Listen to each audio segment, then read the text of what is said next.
Oedipus does not accept responsibility for his actions. For example, when Tiresias tells Oedipus that he was the one who killed King Laius, Oedipus replies with, "I think you are the complotter of the deed and doer of the deed, save in so far for the actual killing."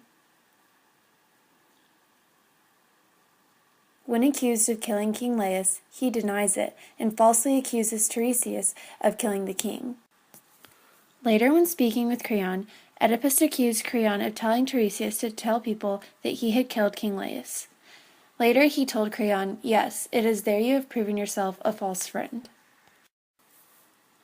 Again, Oedipus denies his actions that he killed King Laius. His former rebuttal was accusing Creon of plotting against him and blaming someone else like he did so previously.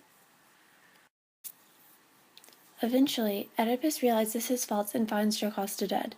When he found her dead, he tore the brooches away from her and, lifting them up high, dashed them out on his own eyeballs, shrieking out such things as, "They will never see the crime I have committed." Oedipus finally accepts responsibilities of his wrongdoing and punishes himself for them. If he had done so before, the consequences would not have been as large.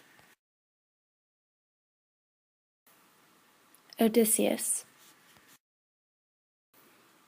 Odysseus gives into temptation easily. While trapped in a cave with a Cyclops, Odysseus and his crew came up with a way of escaping. Odysseus said, "My men lifted up the olive wood stake and drove the sharp point into his eye, while I, putting my weight behind it, spun it around." Odysseus gives into taunting the Cyclops. Odysseus pretends his name is No Man to trick him and then stabs out the Cyclops' eye. Since he harmed the Cyclops, Poseidon made Odysseus' journey even longer, stalling the time when he would be able to be with Penelope again. While over feasting, Odysseus said, "When we had tasted the food and drink, I took a herald and one man and went to Aeolus' glorious palace." Odysseus was tempted with divine food and drinks. Odysseus gave into the temptation of overindulgence, and before he knew it, he had once again stalled out his journey home. Since Odysseus kept giving into temptation, it took him 10 years to get home, which is way longer than it would have taken him if he were to resist temptations. Macbeth. Macbeth is constantly battling greed.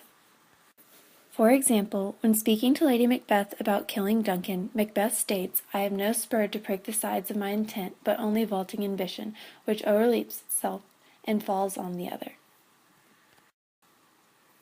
Macbeth admits that Duncan is a great king, but Macbeth kills Duncan because he is greedy and wants the power that Duncan has. Macbeth goes as far as killing to achieve his selfish goal. Later, when speaking about his actions to Lady Macbeth, Macbeth states, "For my own good, all causes shall give way."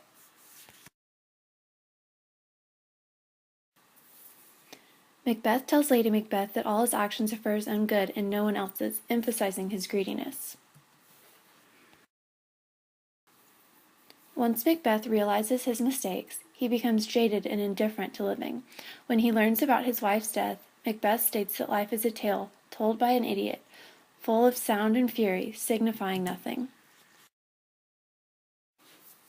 Macbeth has a change in character because he goes from killing others for their power to being indifferent if he is killed by someone else in order for them to gain his power.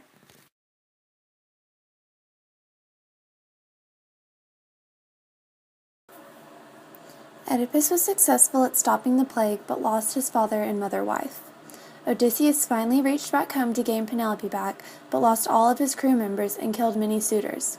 Macbeth became king, but lost his wife and eventually his own life. Each piece of literature revolves around the idea of once you get what you desire, bad things, such as death, seem to be omnipresent.